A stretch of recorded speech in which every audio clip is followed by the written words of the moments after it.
માર્કેટમાં ગઈ ને તે એક બેન રાજુલાના ગુંદા વેચતા હતા. કે બેન મને બહુ તડકો લાગ્યો છે, 2-3 કિલો ગુંદા છે, તે 5 કિલો લઈ લો ને. તે મેં કીધું લાઈનમાં રમતા પલાળવા છે ખાટા પાણીમાં.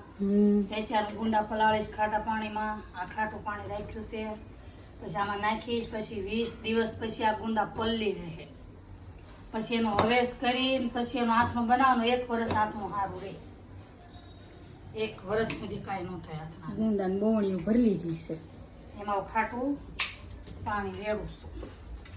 આ કેરીનું આથણું કર્યું ને, ખાટું પાણી મેં રાખ્યું હતું.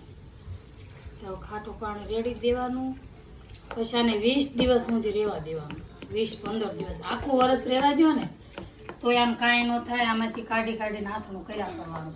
તાજું ખાવું હોય તોય તેમ, અને એમના 12 મહિનાનું કરી નાખવું હોય ને તોય તેમ.